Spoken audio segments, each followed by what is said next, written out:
All this pricing is what we were talking about, right?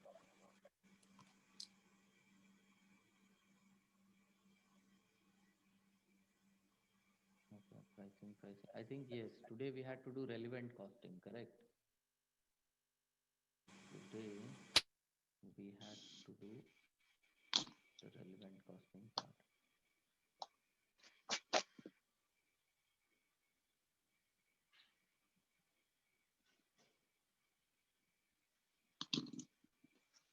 Fine. Now see, relevant costing, the word relevant comes from the word relevancy. Fine. What you have to do is you have to see that if there is one cost, okay, is this cost relevant to what? To the decision, okay? Is this cost relevant for this particular decision? Okay, this is what we have to see. Fine. So I hope you guys can hear me, right? Everything is fine. Yes, sir. Okay, fine. Fine. So we are talking about a decision. Now, decision generally has two kind of outcomes. A decision generally has two types of outcomes. One is either you say yes for the project or for whatever you are trying to decide, or you say no for what you are trying to do. Fine. Now, in this case, if your cost is like, if you decide that you will do the project and you will have to bear the cost, and if you decide you will not do the project, still you will have to bear the cost, then this is not relevant cost. This is not relevant. Fine. For example, I am trying to start what something. What should I start? Okay. Okay, fine. Let's say I'm trying to start a coaching center. Fine. Now I want to do some research that this is like this business is good or not. Fine. And I hired a marketing company. What for what? For giving me the numbers. Like if I start this new business, what will be the numbers? What is the potential of the market? How much money I can get? Okay. So if I start, I mean, if I do this market research, if I do pay for this market research and the numbers are good, then I will do the business. If the numbers are bad, then I'll not do the business. Okay. Now pay attention. See, I will do the business or not do the business. That is the decision I have to take. That is the decision I have to take. And this marketing cost, okay, this marketing cost is irrelevant cost. Why? Because even if I do the business, I will have to get the marketing done. Even if I don't do the business, I will have to get the marketing done. So the payment for marketing I'm doing in any which case, right? So this is not relevant. Okay. Similarly, let's say cost of the projector. Okay, that is another cost. Let's call it marketing cost, and here I will write cost of projector. So see, projector I will buy if I do the business, if I start the center. If I don't start the center, I will not buy the projector. So this is a relevant cost. Why? Because this cost depends on what? This cost depends on the decision. See, because of the decision, the cost is getting affected. Because of the decision, the cost is getting affected. If the cost is not getting affected because of the decision, it is non-relevant. Like for example, if there is a cost you don't have to pay here, you don't have to pay here, so not relevant. Like for example, you already have like 10 whiteboards, so even if you start the project, you don't need to buy them again. Even if you don't start, you don't have to buy them again. So again, these are non-relevant costs, and these kind of costs are relevant, which depend on the decision. Your decision should be able to affect the cost. Then it is a relevant cost. Otherwise, it is not. Are we fine with this? Okay. Now, one by one, we'll start with some easy stuff. And if you guys have any doubts or any queries in that, please do ask. Fine. See, labor cost. Because basically there are two type of costs which we are going to talk about. Fine. Overheads basically are fixed, right? Indirect costs. So fixed costs, if you see, and if you try to understand this, fixed cost, you have to bear the expense in any which case. So they are already non-relevant. So there is not too much of discussion on that. Okay. Generally, the entire discussion revolves around material and labor. Fine. So let's talk about that labor cost. Okay. Now, what is the relevant cost in contrast to labor? What is the relevant cost in the field of labor? Fine. So here we have to see one thing. Okay. Labor, let me postpone this for 2 minutes. Okay. Currently, I want to discuss like this relevant costing in little bit more clarity. Fine. Now, hmm. So let's take an example and let's try and understand. Fine. So, um if you are doing whatever, like, some kind of business, fine, and you have purchased raw material for a specific client, fine. So, like, $10,000 worth of goods you have purchased. Okay, let's take very good idea. Let's take example of our coaching center, Execute One, and what we have done is we have purchased, let's say, books. All right, we have purchased books worth $1,000. Fine, and Mm. those students who are supposed to continue, they backed out. They don't want to continue with this. So now we have got, let's say, 5 books. Okay, let's say 5 books. We have 5 set of books now, which is lying with us. There is no buyer for it, and this was a unique course. This was, let's say, CPA. Fine. So we don't do CPA, we are doing CMA and ACCA, correct? Mm. Fine. So now we have got 5 books of CPA lying with us, for which we have paid $1,000. All right. And there is no use of this now. We are trying to find new students, but there is no use of it. Do you understand the example till here? Yes, sir. Fine. Now, the question for us is, what are we going to do with this? Fine. There's no use. So the next best use that we can do with this is we can sell this as a scrap. Okay. And the entire book will be sold for $100. The entire book will be sold for $100. Now, a customer finally comes, all right, and he is ready to buy all these 5 books. Fine. Fine. And the rate he is quoting, and, like, all of these things are happening very quickly in time, so there is not too much of time also. I'm just trying to cover all the angles that you guys may think of. So see, time zero, I purchased this for 1000. All right.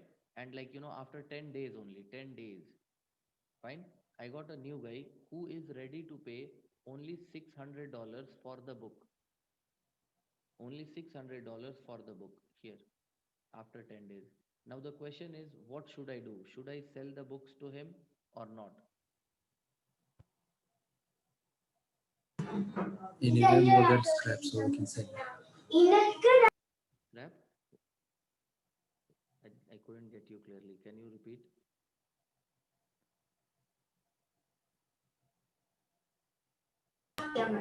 Anyways, more than the scrap value so we can sell it. We can sell it. All right. Anybody else would like to add anything to this? He's saying that, what was the line? Yeah. He was saying that this is more than the scrap value, right? So we can sell. Okay. So I either you all of you are agreeing with that, or if anybody has any other ideas, please share. Because the accountant will not be happy with you. Why? Because the cost price is 1000 and you are saying that I will sell it for 600 only in 10 days, right? Mm. So the accountant will not be happy with your decision. So anybody wants to change the answer, or is that okay? Because he's saying he will sell at 600.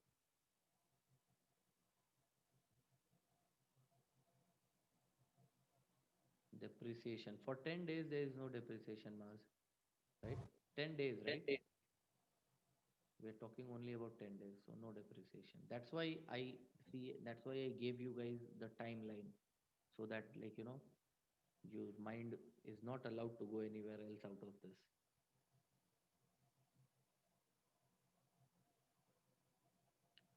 All right. So since there is too much of silence now, what we'll do is, the best thing to do in this scenario is to sell. Okay. Now this is our decision. We will sell the goods. See, the accountant will not be very happy with this. Why? Because the accountant is going to write this. The accountant will write revenue 600, cost 1000. The accountant will not write relevant cost is so and so. The accountant will write what? The accountant will write cost. Fine. So he is writing cost and he will show you 400 loss and he'll get furious. He'll not be happy with you. Are we fine with this? Fine. He will write this and this is correct. This is what he is supposed to write. Because he is accounts manager and accounts wise, this is what he has to do. But since you are the decision maker, you are the finance guy or whatever, all right, the decision maker of this, what you have to understand is, see, you were looking at this 100 and 1000 and 900 loss. So from your point of view, what are you looking at? You are looking at, see, a profit of 500, right? You actually saved 500. Your loss would have been 900 and now your loss is only 400. Are we fine with Mm. that? Yes, sir. Now, pay attention. This is our relevant costing chapter, relevant costing. What are we doing in relevant cost? Fine. So revenue is 600 and we write relevant cost. So the relevant cost of the book is the next best use, which was selling as a scrap 100. So what are you getting? You are getting a profit of 500. Fine. Does this number matches with this number? And do you understand anything? Because now we will only be doing this calculation. Fine. And those students who like to think and understand stuff, when I will start talking only about relevant costing without discussing this part of the story, every time you will get like, tangled with all these maths. But sir, still it is loss. How are you saying that's the best thing? And how are you saying profit? From where did you get the word profit? In this whole deal, there was no profit, right? We are talking about what? Loss of 900 and loss of 400. So from where did you come up with this magical word of profit? So take 2 minutes, understand this whole thing, and still if there is anything left, please ask. Fine, because this is the basic of relevant costing. All right. This is like, the mindset. This is how you have to think. This is the whole story here. You purchased books, 5 books of $1,000. Now there is no use. You are going to throw it as a scrap for 100. Somebody is quoting 600 for it. Now you have to decide you are going to sell it or not. So for taking the decision, fine, you will be doing this maths and you will see that, okay, because of this decision, I will make a profit of 500. Fine. And you will go ahead with this. Now, this is the background of this story. Fine. Like, you will not get a chance to do all of this maths. You have to decide using this calculation. So take your time, ask your question. Are we fine with this? Yes.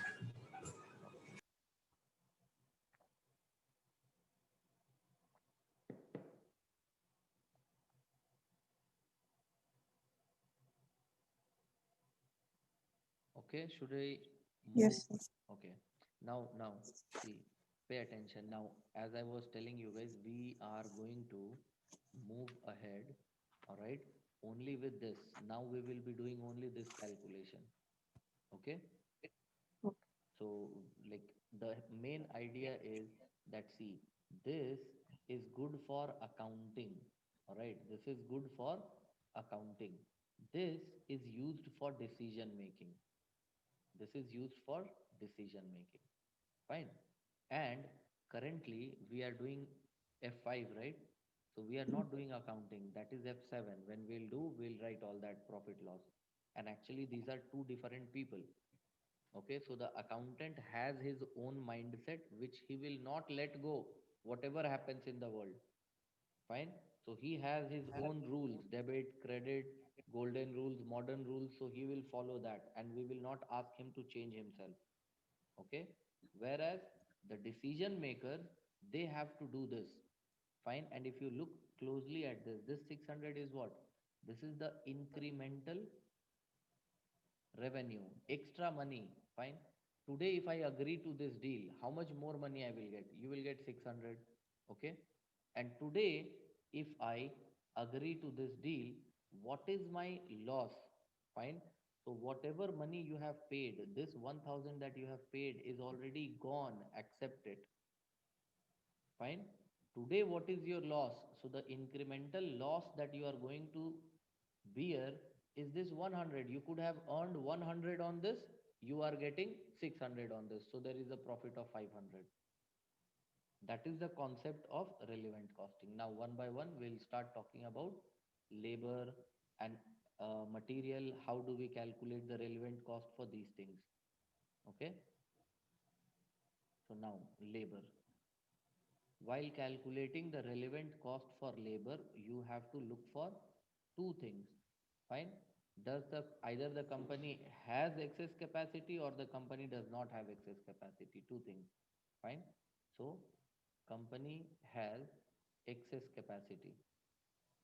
Excess capacity means you can produce 10,000 units, okay, and you are producing only 7,000 units. So 3,000 units worth of space is still there. You can produce 3,000 units. You are not doing because maybe you don't have demand or whatever. Fine. So you have, this is called excess capacity. And fully utilized. Fully utilized means if you can work for 10,000 hours, you are already working for 10,000 hours, so you have got no extra time. Okay. So in this scenario, what is the relevant cost? Fine. So see, if we have excess capacity, then the relevant cost is, in this scenario, the relevant cost is your labor rate, per hour. So what is whatever your hourly rate is. So if I am paying $10 per hour to the labor, then my relevant cost in this scenario will be $10. Okay. And here, fully utilized, if I am fully utilized, the relevant cost will be labor rate per hour plus contribution earned, or contribution earned per hour of labor. Okay. Contribution earned per hour of labor. Fine. So these are the two ways. These are the two ways in which we can calculate the relevant cost of a labor. Fine. Now, let's take an example here and we'll try to solve it in both the scenarios. Fine. Excess capacity, without excess capacity. So here you have got the standard cost card for a company. Standard cost card, that is the per unit stuff, per unit calculation, and they have given you this. The raw material cost is like 5 kg at the rate of $10. So this is 50. And labor. Okay. So labor is 5 hours at the rate of 5. So we are getting what? 25. All right. And overheads. So let's write another 25 and this is 100. Okay. This is our total cost.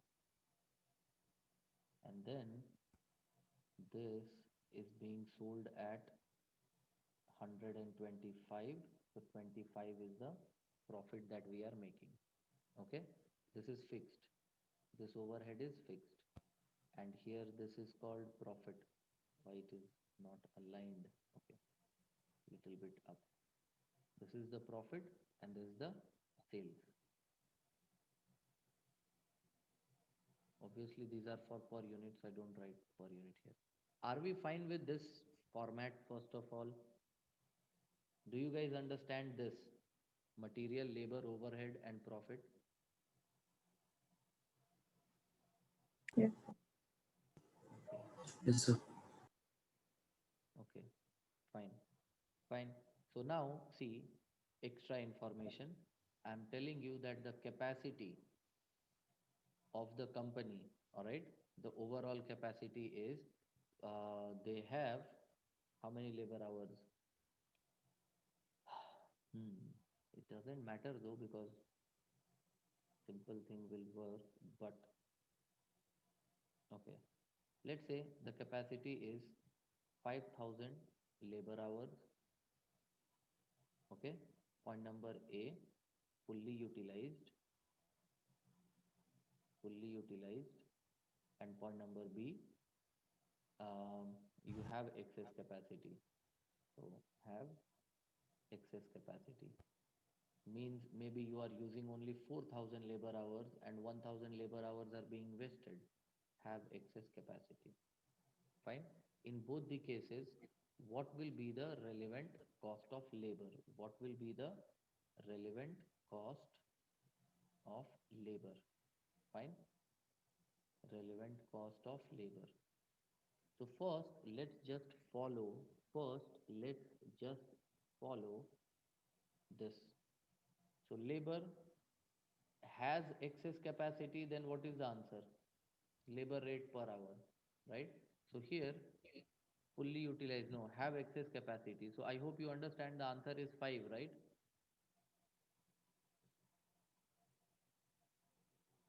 I will talk about all the logic and all that stuff later. First, I just want to show you that if you remove the logic, how simple and easy it is if you can just follow instructions. Are we fine with this? Because I am telling you, labor, if it has excess capacity, labor rate per hour is all you need. Fine. So that is it, 5 per hour. Are we fine? Yes, sir. Okay. And if it is fully utilized, then what is the answer? Labor rate per hour plus contribution per earned per hour of labor. So tell me now, how much should I write here?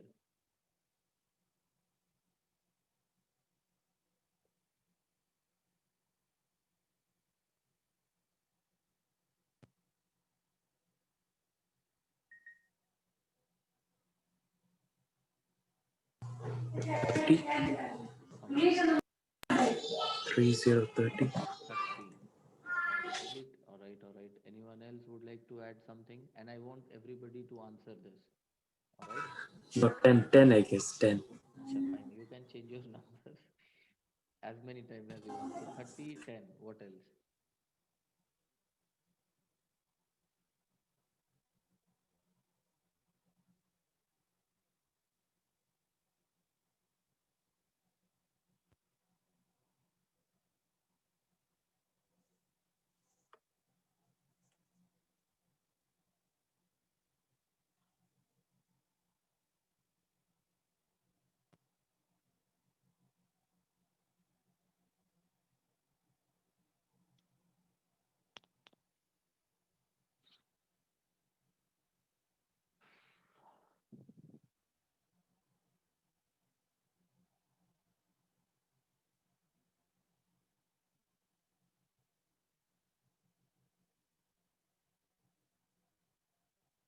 What?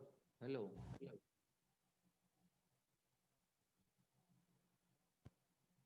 Hello? Can you guys hear me? Or Yes, sir. everybody switched off their mics and went? Yes.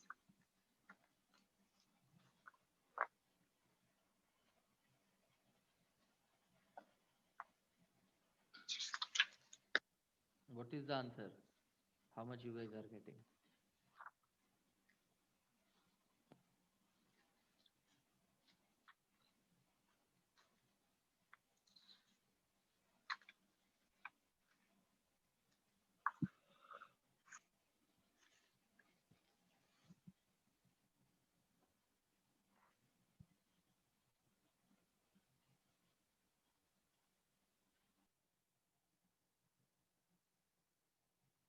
Hmm. Okay.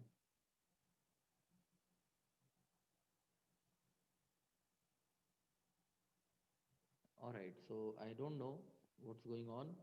Fine. But this way, I think like it is going to take too much of time for you guys. Fine. So let's get the work done. I think Sahal, see, this is what you did first time. You did this 5 and you did this 25 and you got 30. All right. And then you realized that, oh no, this is what? This is per unit and we want per hour. So next time what you did, you divided 25 by 5 and you got 5 and 5 plus 5 is 10. That is how you answered both of them, right? 30, I got 125 divided by 5. 125. This one, Yeah.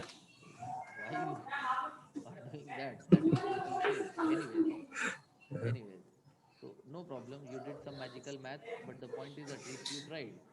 Okay. Now listen. As I told you guys, just follow the instructions. What is the labor rate per hour? Labor 5. rate per hour. Fine. Easy. What is the contribution earned? Fine. First, you talk about that. What is the contribution here? Contribution per unit is how much? In this question, what is the contribution earned?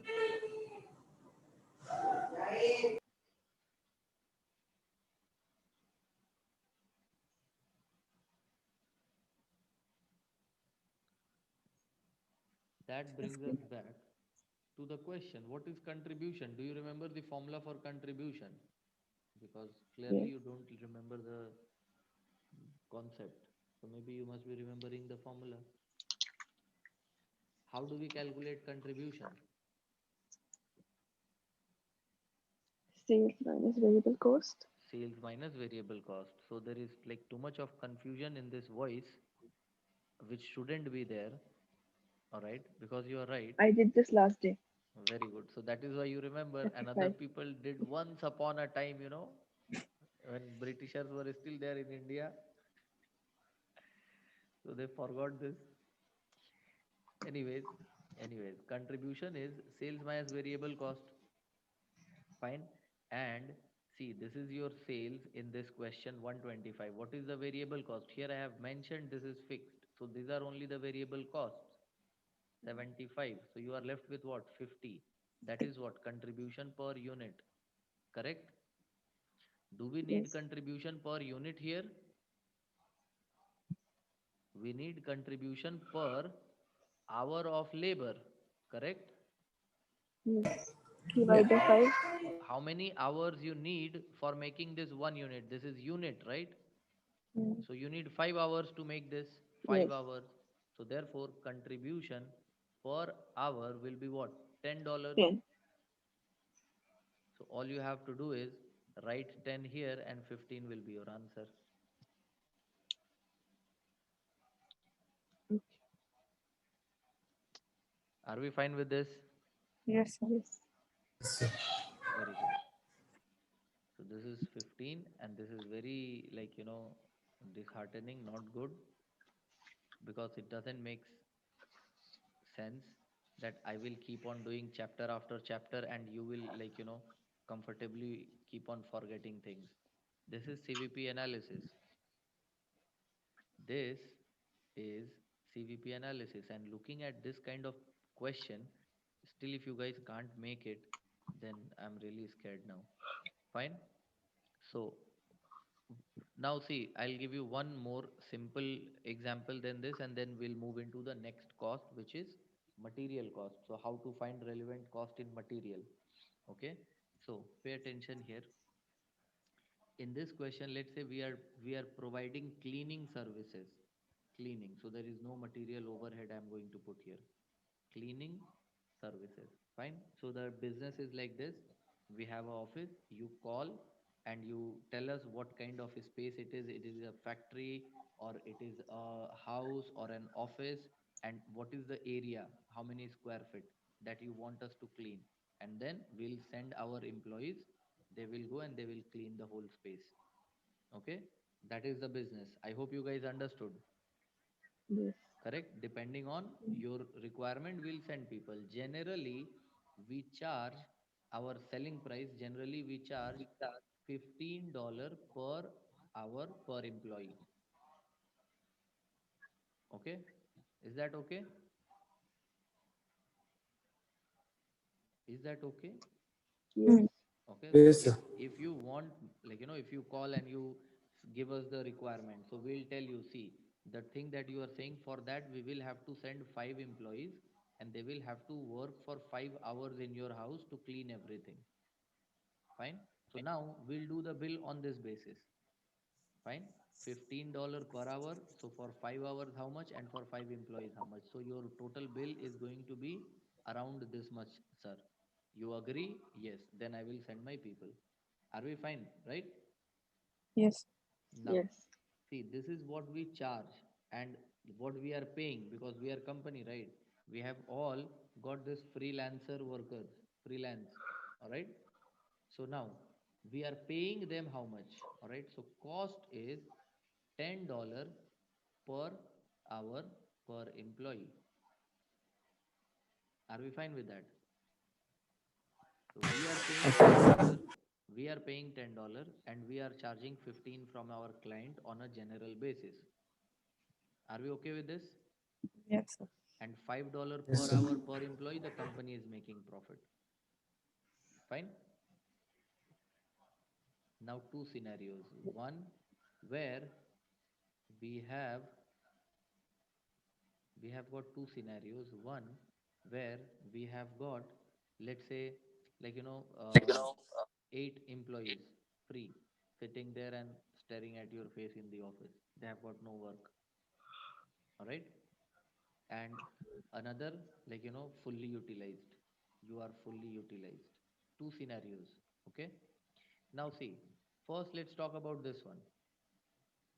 Okay, we have got like enough people, we have got like excess capacity, and now a client calls you and he gives you all the details. All right. And you understand that, okay, this is the work. You tell him that, sir, you need, let's say, uh, 25 hours of work. Fine. Now you quoted the price. Fine.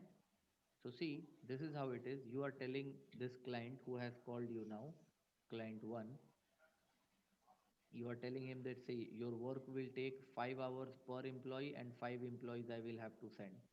All right. So altogether 25 hours. And for that, we are charging $15. Fine. So Mm. can we do the math? How much is this? 70, no, yeah, 75 into 5.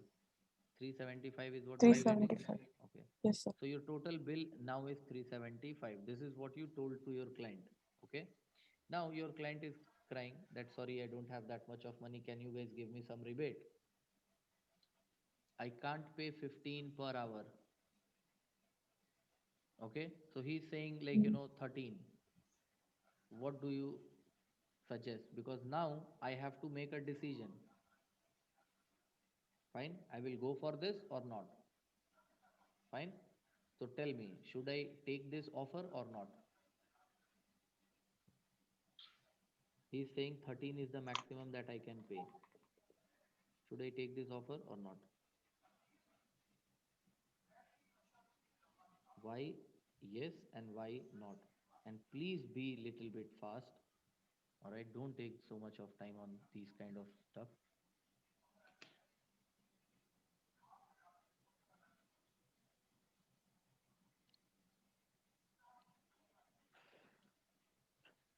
We'll be getting $50 less. What? Reduction of $50. Yeah, reduction of $50. Yes, this is what he's telling you, that I can't pay you $50. Can you send this for 325? This is what he's asking.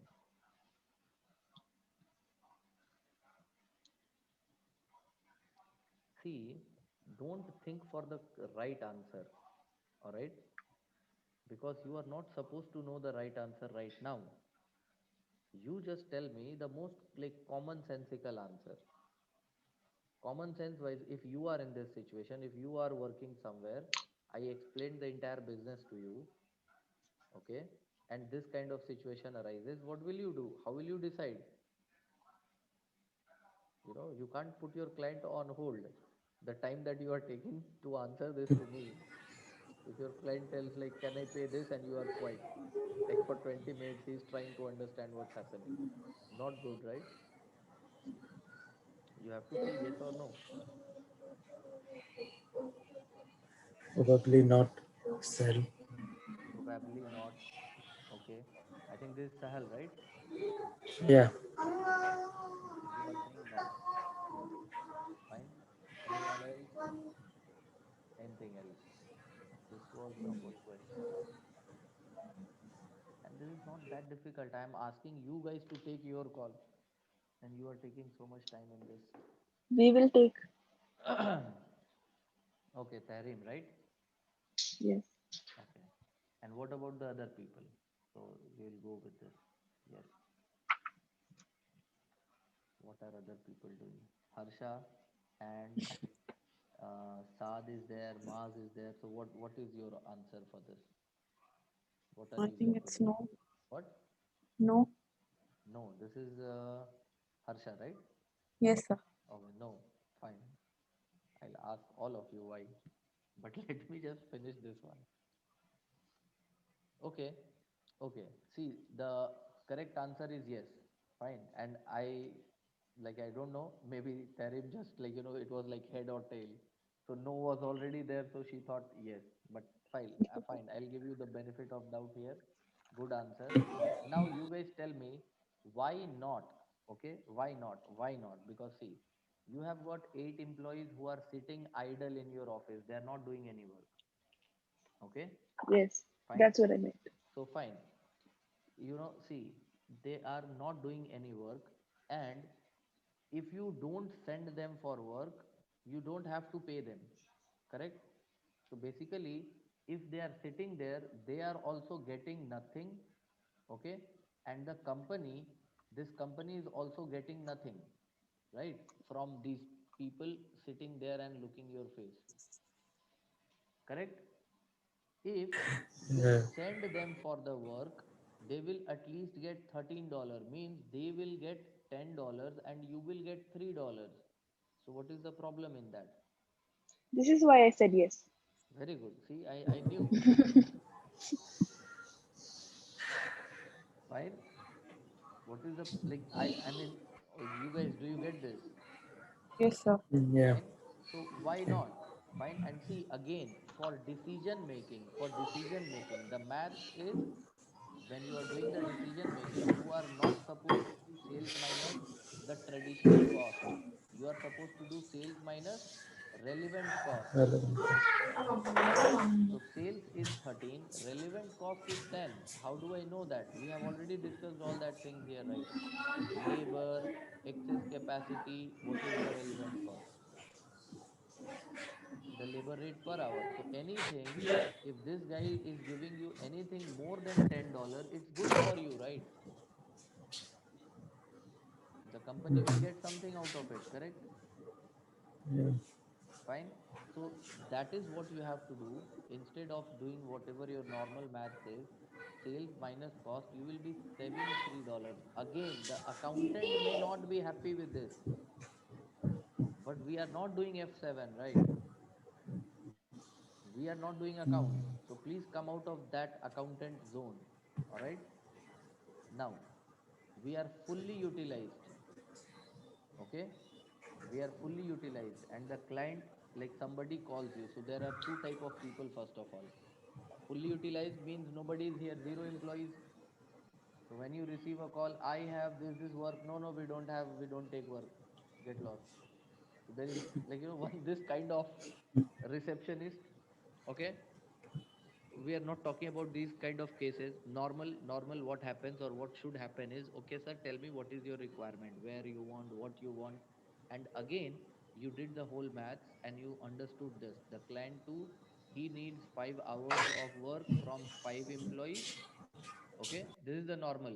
Now see, you are fully utilized. Again, this guy is offering you $15 per hour. This is your rate. He has seen this in your website, so he's saying 15 is what I can give you.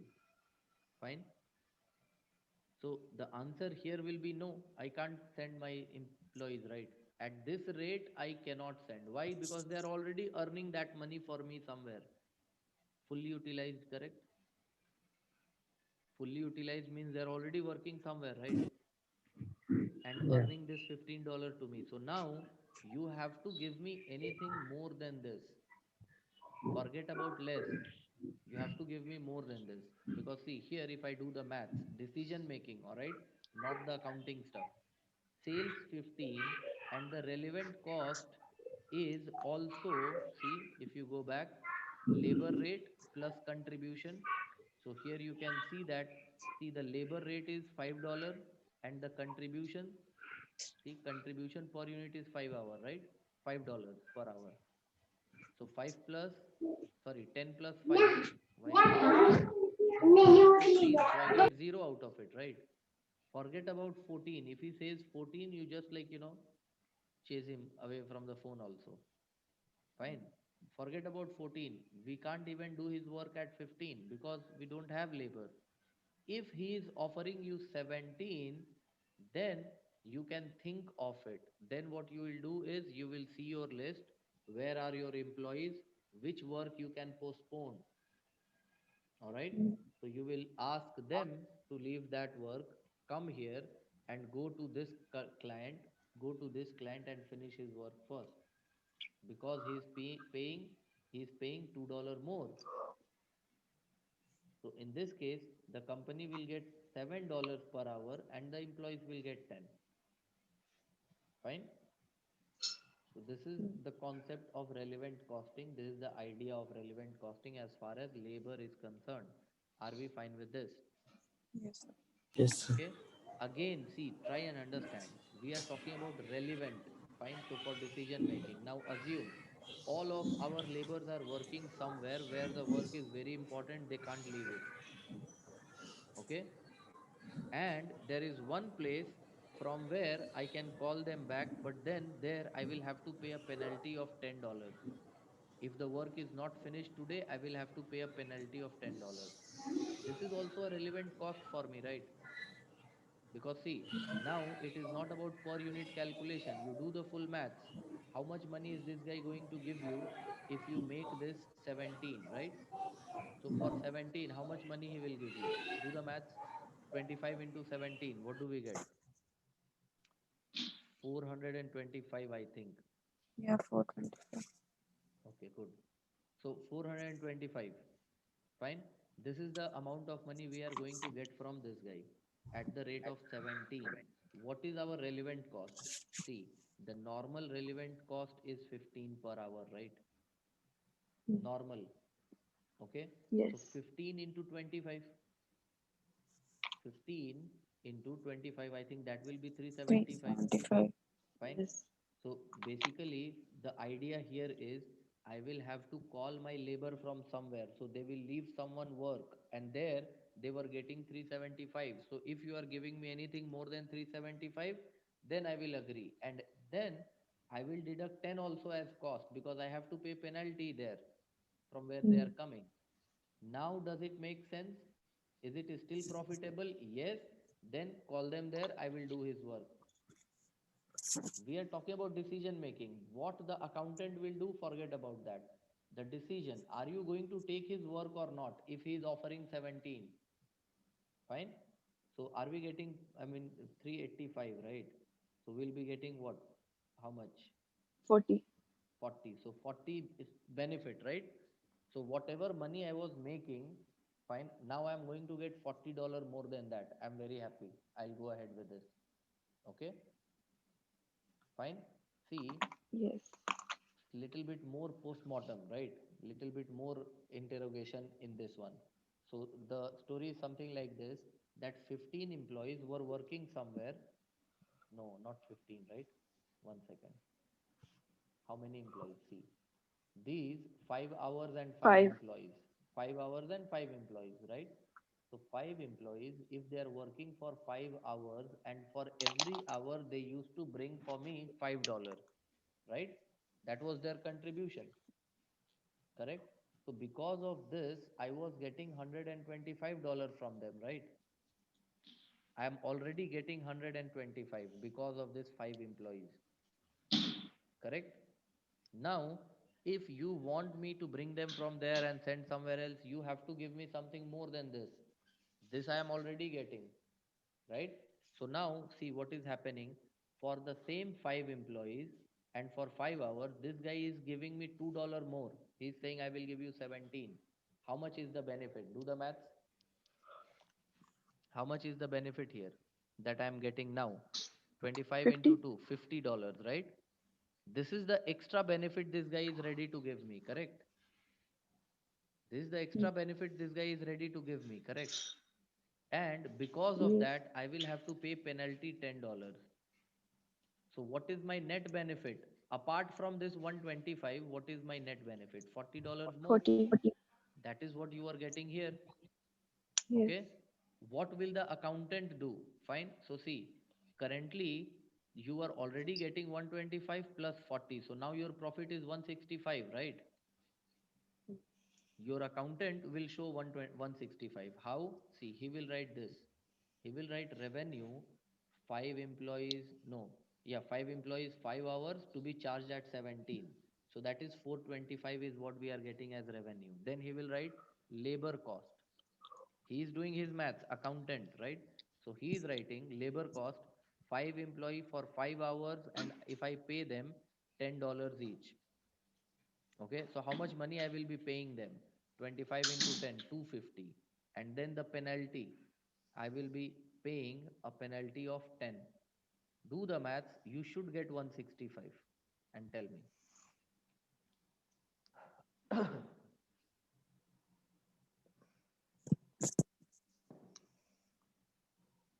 Yes. And take again 2 minutes, do some yoga, do some meditation, and please come out of this. Understand this whole thing. All right? Yes, sir. I'm just trying to, what do you say, do some very weird kind of analysis on this. Like I have opened this whole thing in front of you. Fine. I have done Mm. the calculation in every possible way that can be done. Fine. So go through it, take 2 minutes and let me know. We can move forward to material. This was supposed to be the easy one. All right. Material is supposed to be the complicated one. So if this is complicated, then I don't know. Any questions on this? Ask.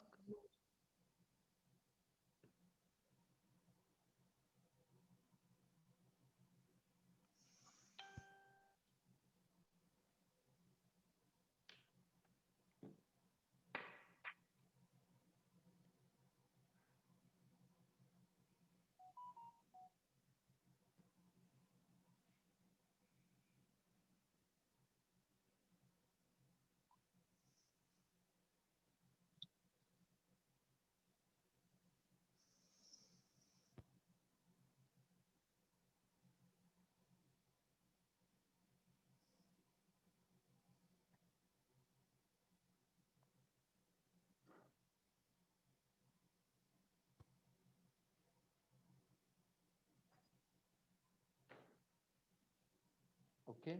Are we fine with this? Yes. Any questions on this? No. Great. So now let's move on to the next segment, which is the material. All right. Okay.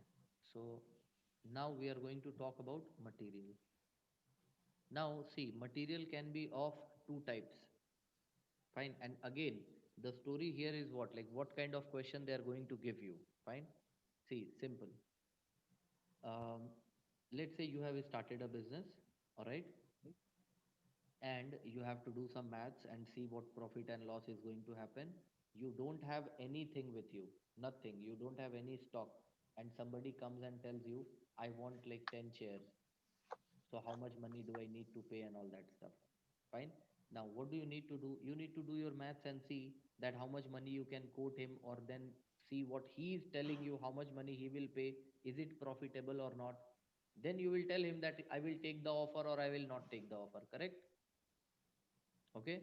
Now, for 10 chairs, if he is offering, so the first thing is raw material. You will have to buy raw material. And remember, I told you you don't have any stock. Okay. So if you don't have any stock and the raw material for one chair, I'm like trying to make it simple. All right. If the raw material for one chair is $100, then obviously for 10 chairs it is going to be $1,000. and you will have to spend this money to get this raw material so that you can continue with the work. Yes or no? If you don't have the material, then whatever is the current market price, that is the relevant cost.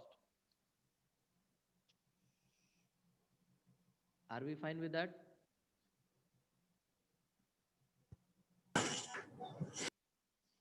Okay. If you don't have the raw material with you, all right, then whatever the current market price is, that is the relevant cost. Why? Because you will, right, that is a very important word here. You will buy, future tense, right? Future Mhm. tense, you will buy at 100. Fine. Because you haven't purchased it yet, you will buy at 100. Fine. Mhm. When you don't have the material, fine, this is one thing. So there is no fight. Fine, because now you give me the order and now I will go out and buy the material. This is the price I have to pay there. So you pay me anything more than that price. Simple. Are we fine? Mhm. Okay. Yes, sir. Next thing is, okay, instead of chairs, I think better I will use books. All right. And what we are doing is we are just buying and selling books, no production. So no labor and overhead is going to torture us right now. It's all about the raw material, like the book. We'll buy the book, we'll sell the book. Correct? So I got order for 10 books, and now I am doing my maths that I will be able to buy this book from the market at 100. Fine. So 1000 is going to be my cost, is going to be future tense, my cost. So I'll be spending $1000. So if you are giving me anything more than 1000, then it's a profit for me. Are we fine with that? Similarly, second level, all right, I already have these books, the 10 book that you are asking me, all right, I already have purchased these books. Now what? Fine. So available material.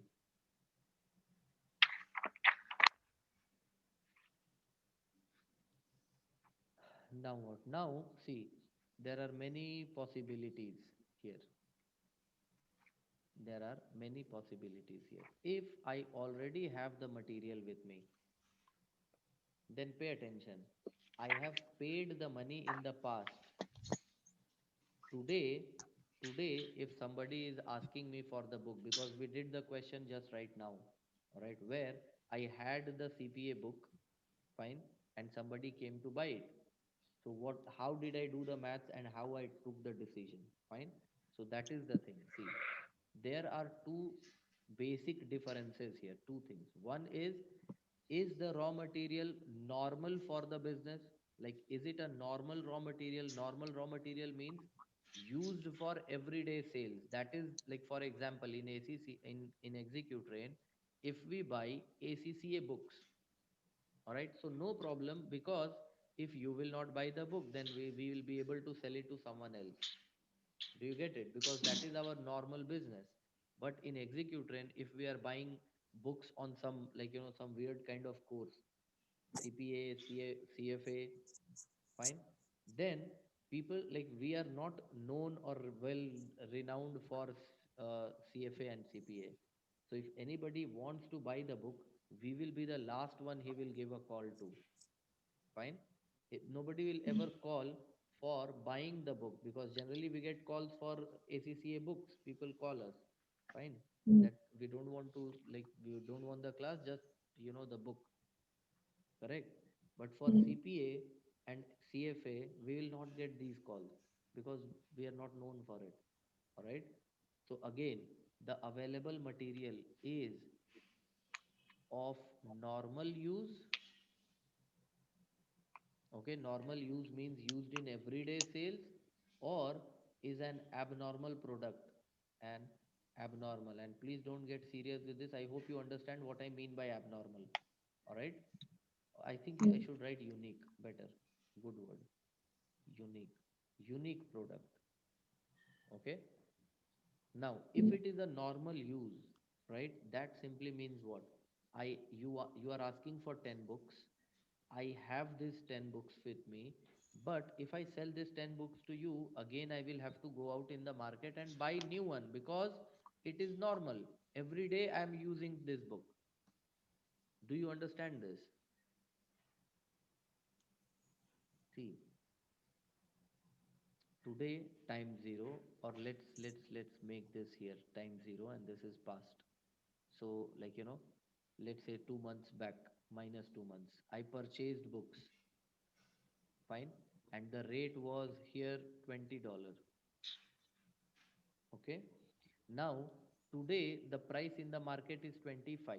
I have paid 20, and now on this day you come to me asking for the book, fine. So this day you want the book to be sold, fine, you are here on this day.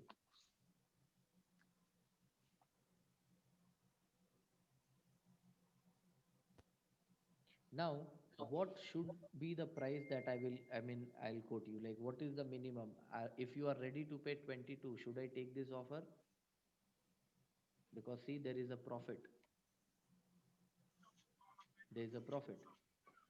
I purchased at 20 and now you are offering 22. So what should I do?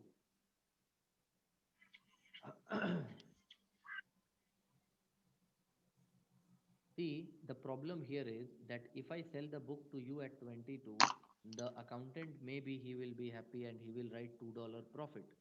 But do you realize that going forward, you will have to buy this book at 25 now? Mm. Because this is something that you are using generally, right? Okay. So in this case, the relevant cost is 25, and understand the benefit that the company has got in these 2 months, right? The company took the risk. So this $5 benefit belongs to the company, not to the customer. Okay. And to the customer, anything above 25 is good. This is what my relevant cost is 25. Give me more than 25, then it is profitable. Otherwise, it's not. Think about it. And always understand, see, this is historical cost now. At today's time, 20 has become what? 20 has become historical cost. Do you understand?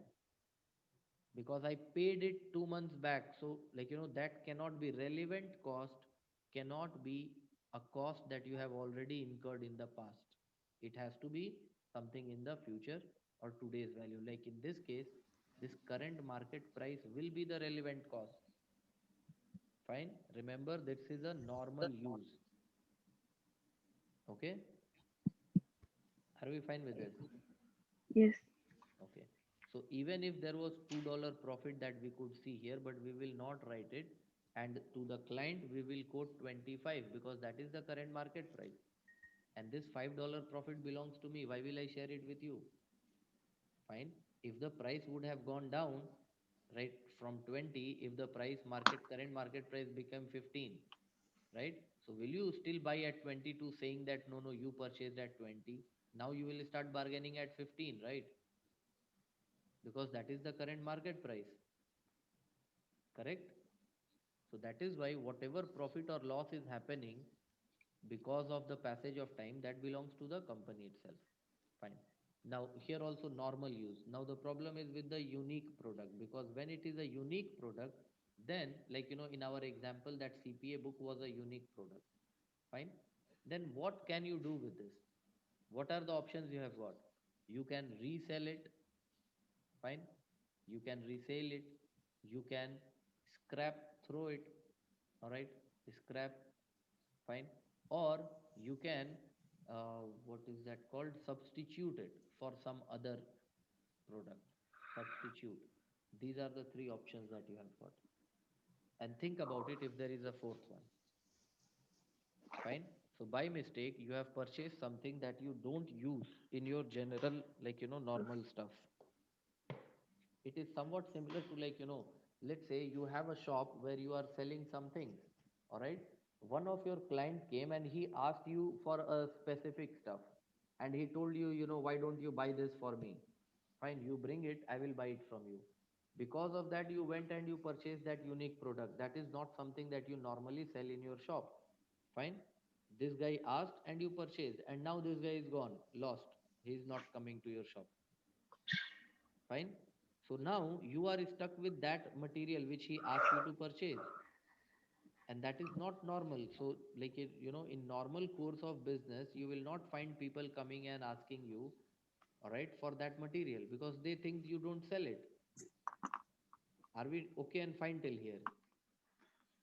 Now, actually, you Yes. want to get rid of this raw material. You want to get rid of it. You want to just throw it somewhere and get over with it. Correct?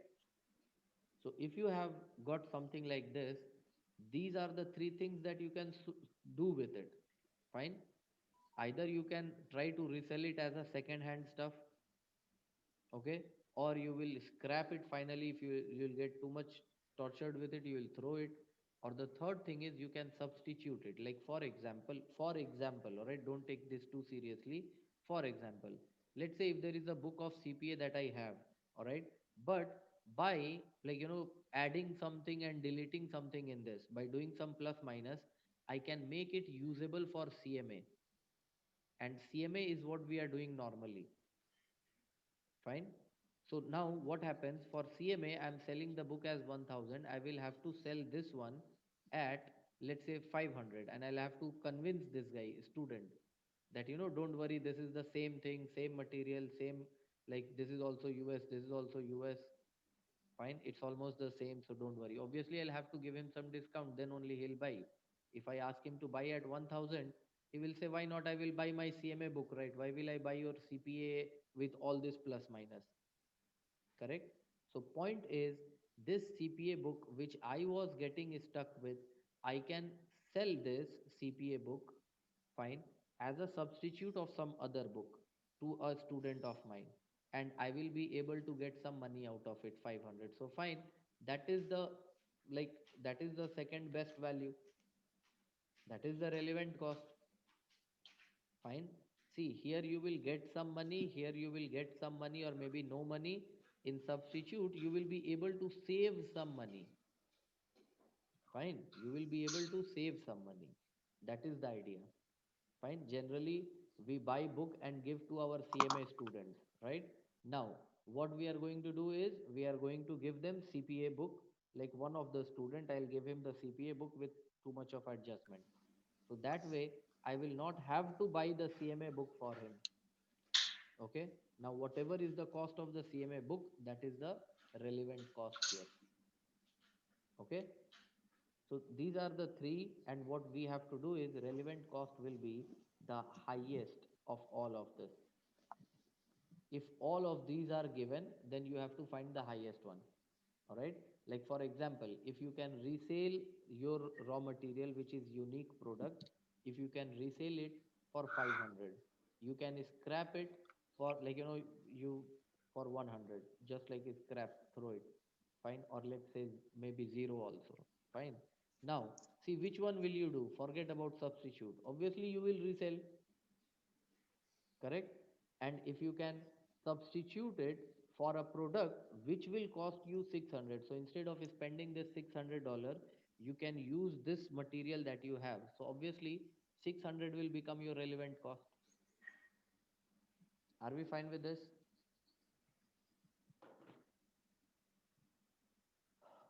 Now let's go to this question.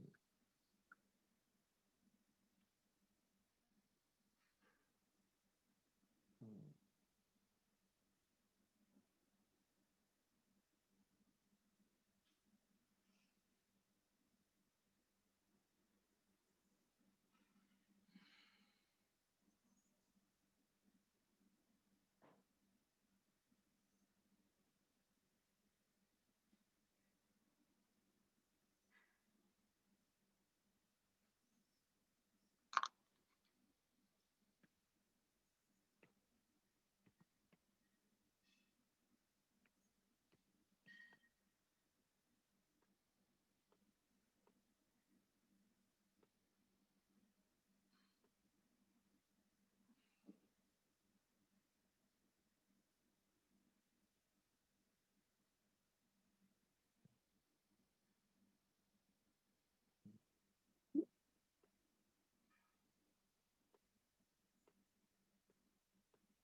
Yes.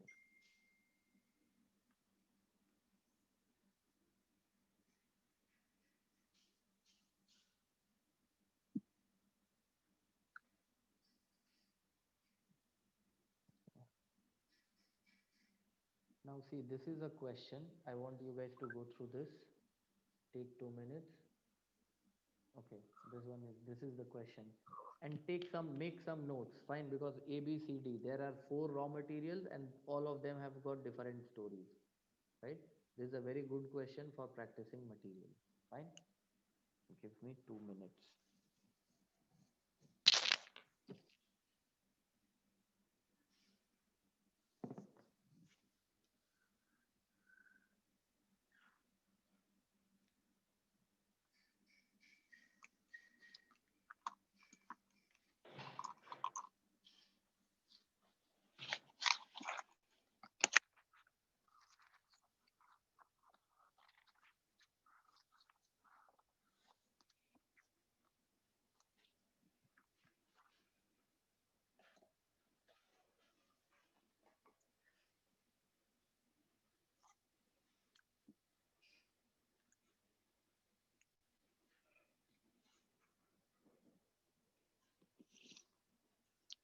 पापा को AC चाहिए?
So, so I hope we are all fine with this and you guys have gone through the question.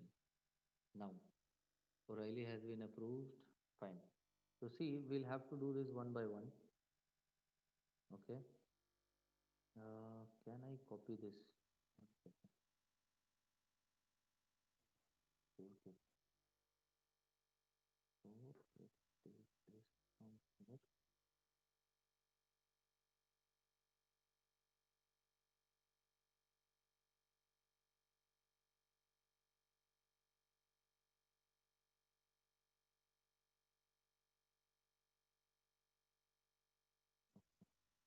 Now, see, this is the company. This has been approached by a customer who would like a special job.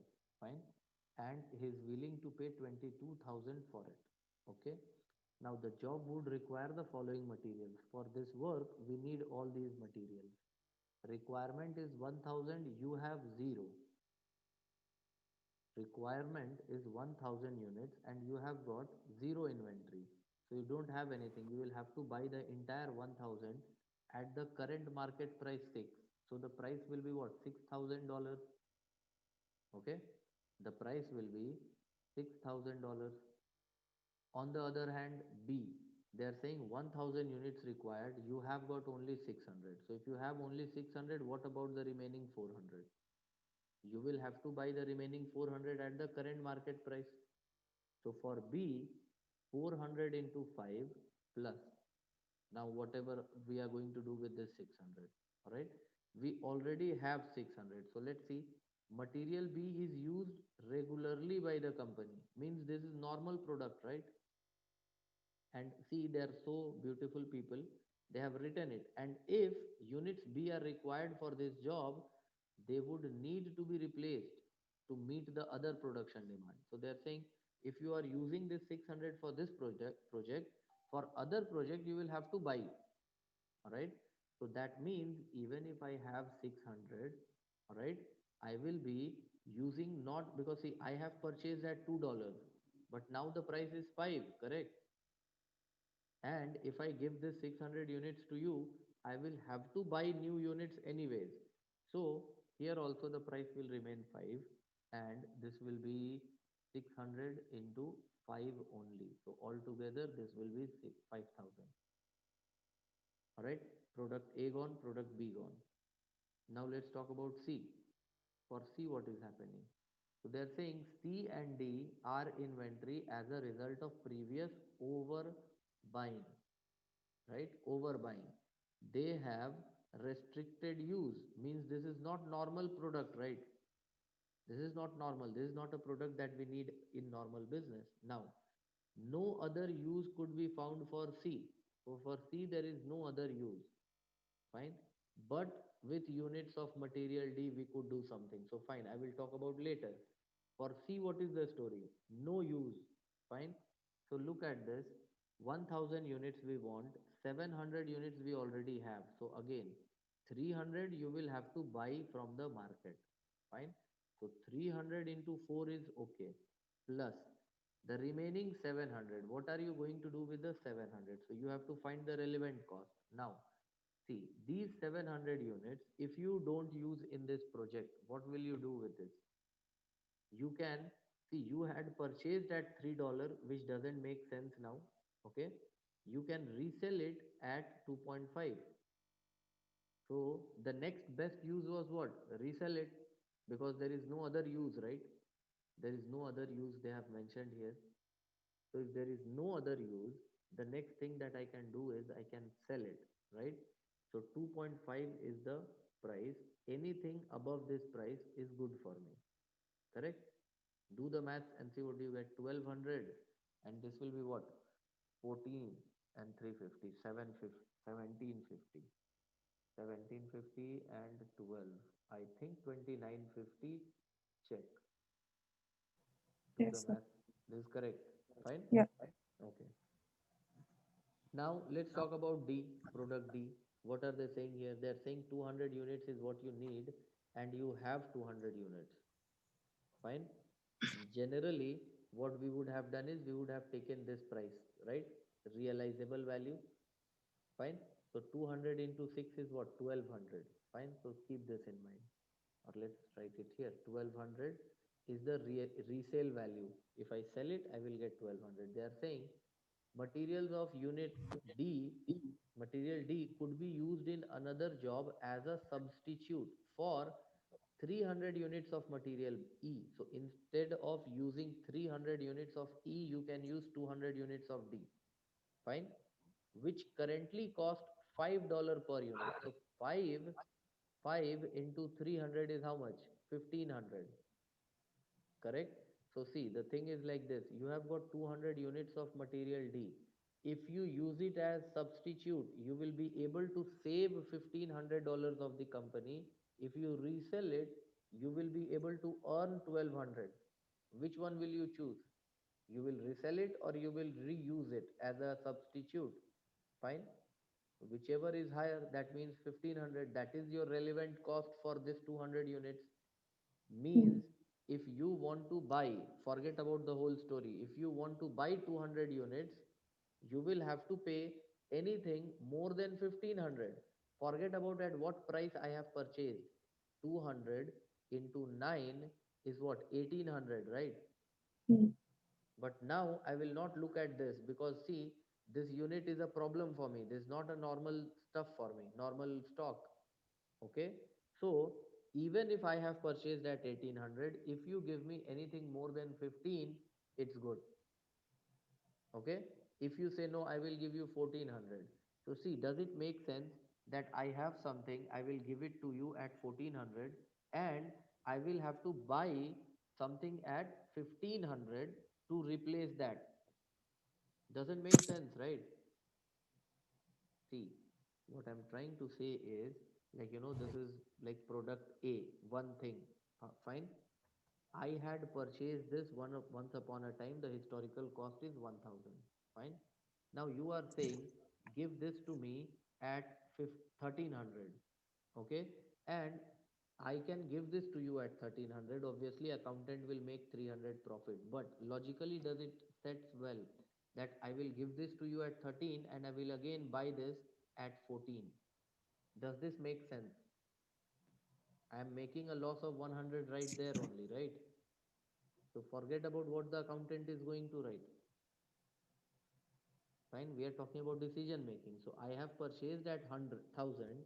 So from the accountant's point of view, at 13 also there is a profit. But logically, if you think, today you have got something worth, which is worth 14, because if I give it to you, I will have to buy it back at 14. So why will I sell it to you at 13 and buy it at 14? That way I'll be making a loss, correct? So that is what this substitute thing was all about. Fine. So let's remove all this and our answer here will be 1,500. So for product D, the relevant cost is 1,500. So how much is this total?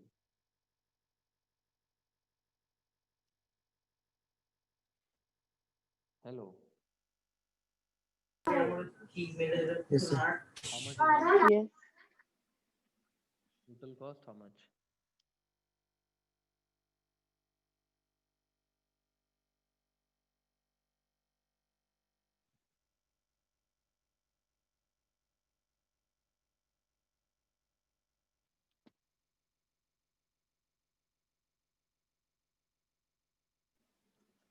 $15,450.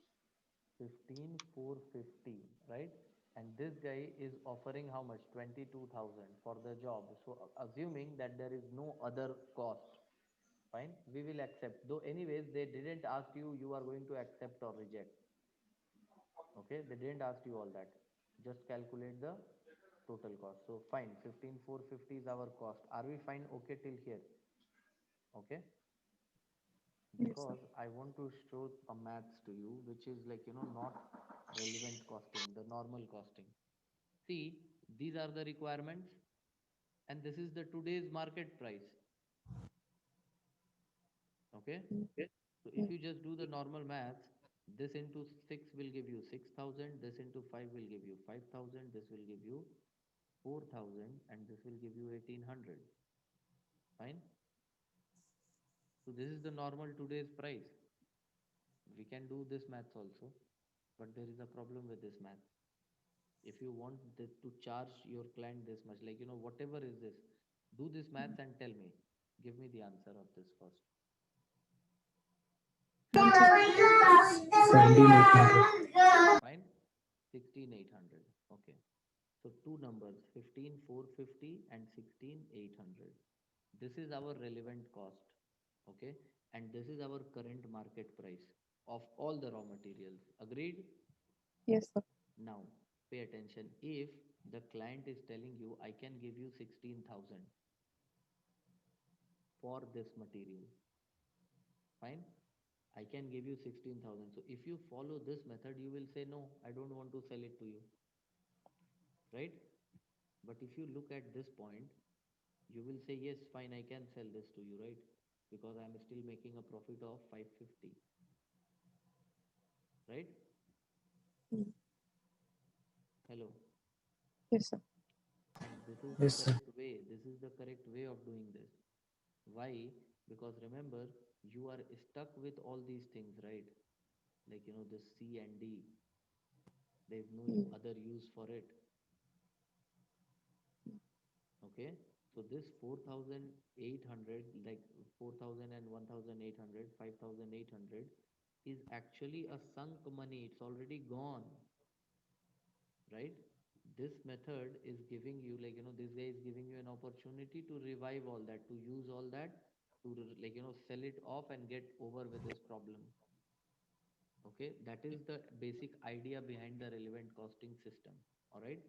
Now, without wasting much time, I want to get into the rest of the chapter and the questions that we have. Fine. So now let's be little bit quick. What happened with this? Oh, yeah. So this is what we did. 14, 15, 450 is what we got. Okay. Going back, because this was the question we did. Here we have relevant cost of capital. Okay.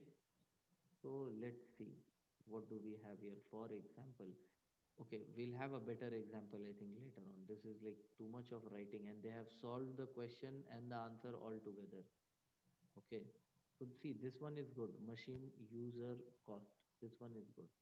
See, what are they saying? Bronte company is considering whether to undertake some contract work for a customer. The machinery required for the contract would be as follows. Fine. The machinery required for the contract would be as follows. A special cutting machine will have to be hired for 3 months for the work. See, okay, the length of the contract. The higher charges of this machine is 75 per month with a minimum charge of 300. Fine. So basically, what are they telling you here? You are the, like, you are some contractor and you are going to get this contract work. Fine. For this work, you need this cutting machine. Fine, which you can hire. Fine. Now you want to hire it for 3 months, and the monthly rate is how much? 75. So what is the total rent that you will have to pay? 225. 225. All right. And what is this? With a minimum charge of 300. What does that mean? Can you pay 225, or you will have to pay 300?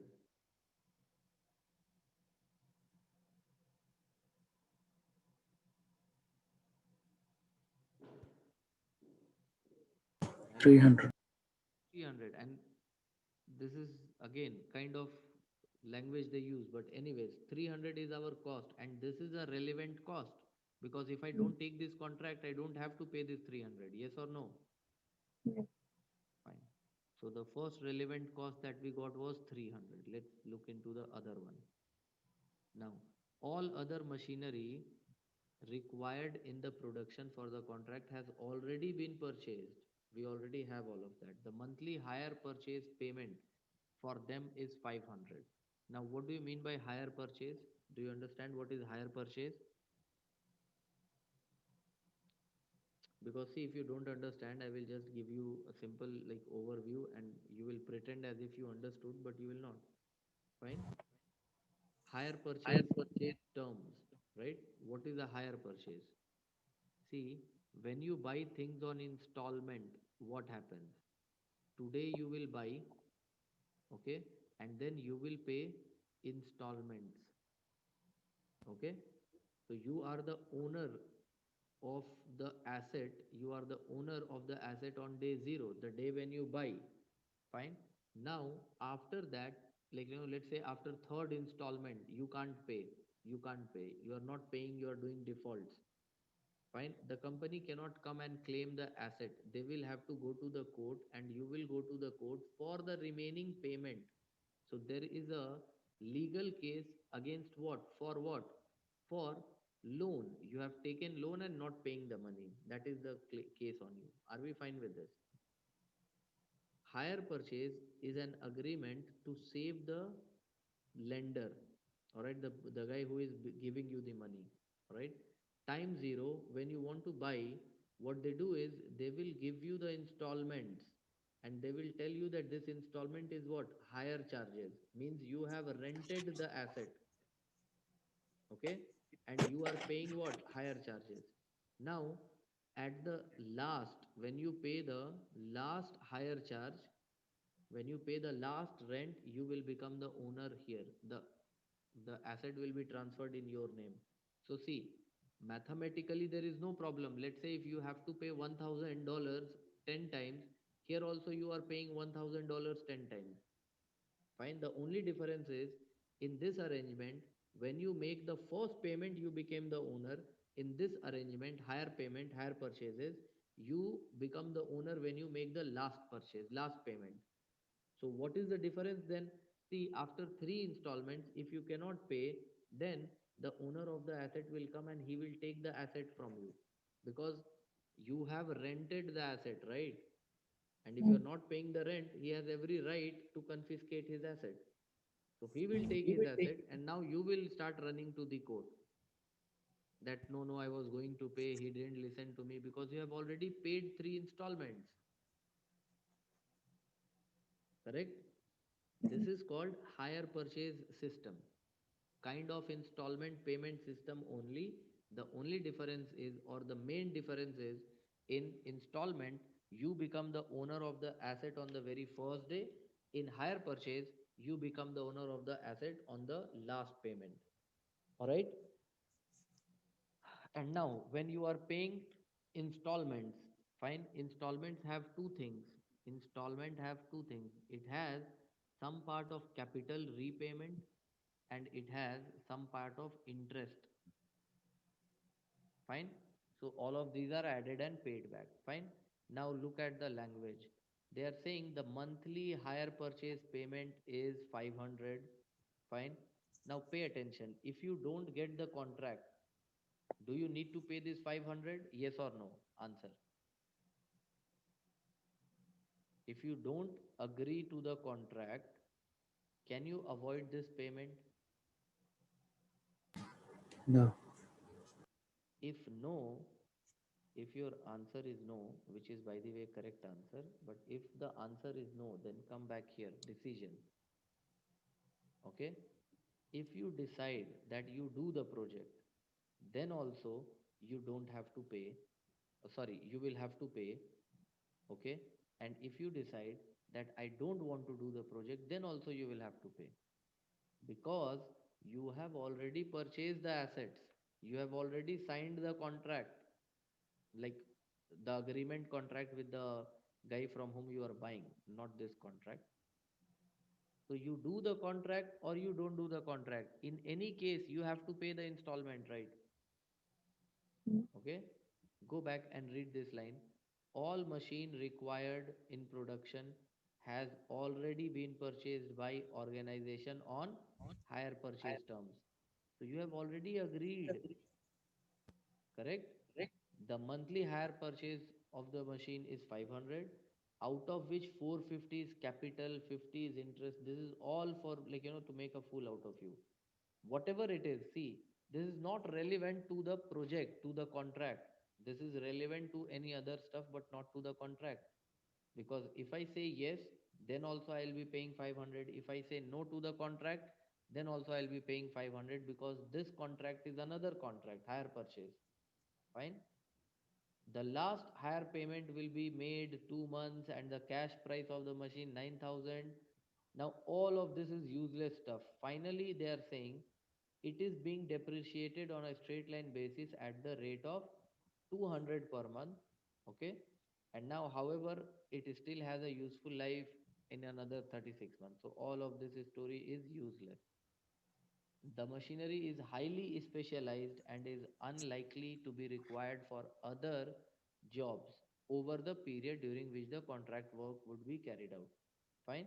Now, Although there is no immediate market for selling this machine, fine, it is expected that a customer might be found in the future, and then they are saying it is further estimated that the machine would lose 200 on its eventual sale value. Okay, so if you can sell the machine at $1,000 now, fine. If it is used for the contract, you will be able to sell it only for 800. Do you understand that? If you want to sell it now, you can sell it for 1000. But if you want to sell it after using it on the contract, fine, the value will go down by 200, means that you can sell it only for $800. So this loss of 200, fine, in the value, this loss of 200 in the value is something that you will have to incur because of the project only. Because if I accept the project, the value will decrease. If I don't accept the project, the value will not decrease. Correct? So that's why this 200 is relevant. So out of all that story we have done, our answer is a very quit and quit kind of 300, 200, 500 answer. So this is it. This is the answer. Okay? Yes. 300, 200, 500 answer. Done? We are going backwards because in the last chapter there is one question. Fine. Yeah. Yes, this one. See, Innerdale has been asked to quote a price, and I think this question is there in the revision kit also. Innerdale has been asked to quote a price for one-off contract. The following information is available. Material, they are saying the contract requires 300 kg of material K, which is used regularly by the company. So, if it is used regularly by the company, we should use the current market price. Fine? Okay. Now they are saying the company has 2000 kg of material K, which had a price of 19,600. They are, because see, the thing is what? You need the current market price. How will you get the current market price? Either they'll give you directly or they will ask you to do some maths. What was that? Material K. K. So for material K, we need 3000 kgs. So 3000 multiplied by current market price.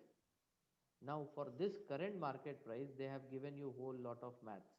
They are saying, see, 19,600 is what you paid once upon a time for 2000 kgs. 19,600 for 2000 kgs.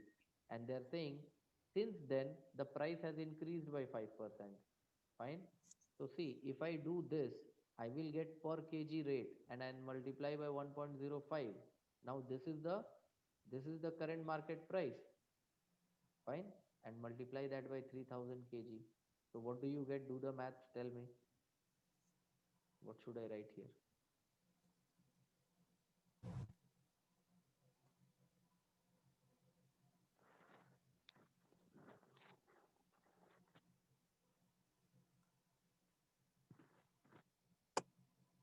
Three zero eight seven zero.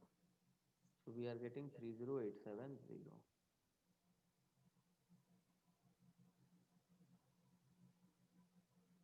Okay. Then material L, I think KL. Yeah. The contract also requires 200 kg of material L. Fine. So I got 200 kg. Now what do I need? Only the current market price. Now the company has 200, no, this one. There are 250 kg of material L in stock. Very good. I need only 200, which are not required for normal production. Fine. Not required. This material originally cost 3125. Very good. But still I am not interested. Fine. Because this is the historical cost. We don't want that. It is not used on the contract. It can be sold for 11 per kg. So I don't want to get into 3125 divided by 250. I don't want all that. Fine. What can you do with this? You can sell it for 11 per kg. So 11 into 2, 200, 2200, right? That is the answer. Into 11, 2200. Correct? Yep. So that is our material done. Now let's talk about labor. They are saying the contract requires 800 hours of skilled labor. Skilled labor is paid 9.5 per hour. There is a shortage of skilled labor and all the available are fully employed. So do you understand something here? No more rocket science. Labor cost will be how much? Labor rate per hour, which they are saying 9.5. Nine. Correct? It Yep. should be two things here: rate per hour plus contribution per labor hour, not like per hour or per unit. This is where you have to be little bit cautious. Fine. So per labor hour. Okay. So this is 9.5. Now let's work for the other one, contribution per labor hour. Now in this question, can you guys tell me what is the contribution per unit?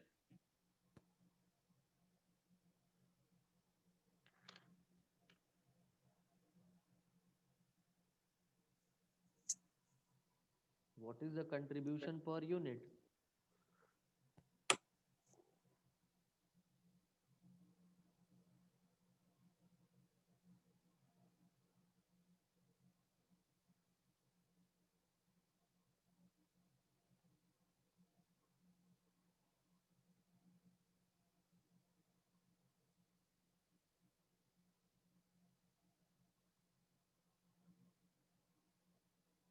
What is the contribution per unit? Yeah, yeah.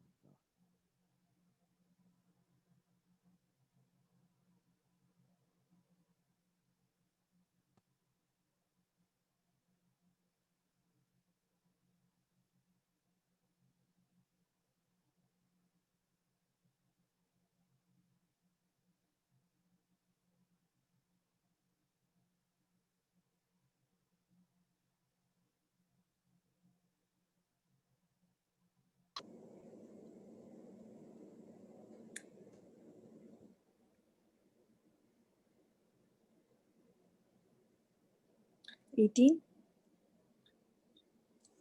Contribution per unit is 18.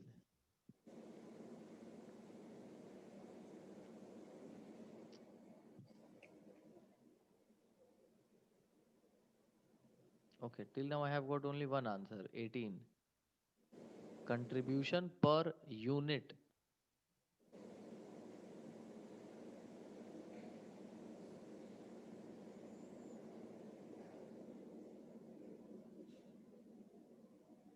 $40.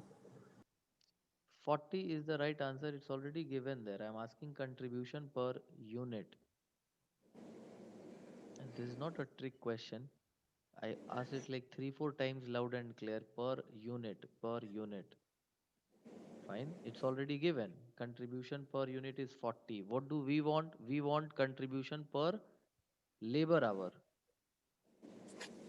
Right? So how can we calculate contribution per labor hour? By dividing this 40 by what? 800. 800. 40 by 800. 800 is the labor hours required for the contract, not for this whatever work they were doing. Do you understand? Yes, yes. Contract requires 800 and they are saying that your laborers are fully employed. So what are they doing? Your laborers, what are they doing? They are currently employed in the company for manufacturing product P. So this is your product P. This is not even the contract that we are talking about. Okay. Is it 10? I think, yeah, 10 is the right answer. Fine. The main thing here is to calculate how many labor hours are required for one unit. Can you guys find that? See, product P, product P, 1 unit per unit, right? So product P per unit will give you $40, correct? Yeah. And for Mm. making 1 unit, fine, how many labor hours are used? How many labor hours are used? 4 hours. It is 4 hours. 4 hours. Yeah. And how do you get that? skilled labor Four, $38 four, given. How did you get that 4? 38 by 4 9 hours. point. Okay, I get it. 4 hours, right? How did you get the 4? Because it's not 38 divided by 9.50. 38 divided by 9.5. So that is what I was trying to tell. So Yes. 4 hours. So that means per hour contribution will be $10. Correct? So this plus 10 multiplied by 800 hours. What do you get?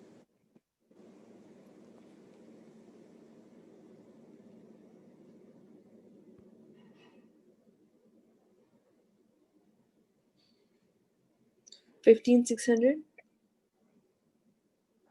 15,600. Okay. Now you do the total. Whatever you get, that is your relevant cost. That's what they asked, right? Yeah.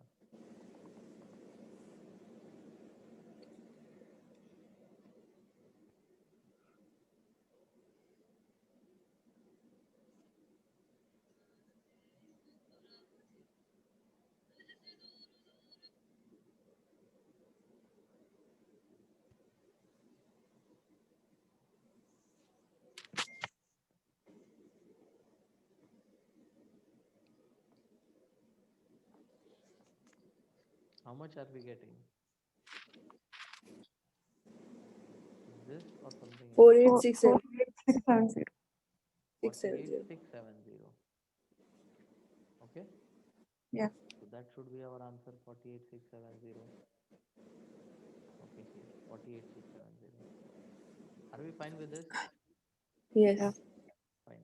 So see, what we have done right now is this was the question given in the last chapter, pricing. Okay,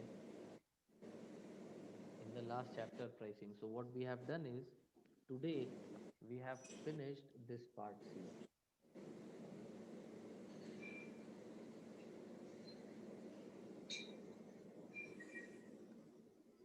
Okay. See, pricing decision, relevant costing was like, the last of pricing decision was relevant costing, which we just did.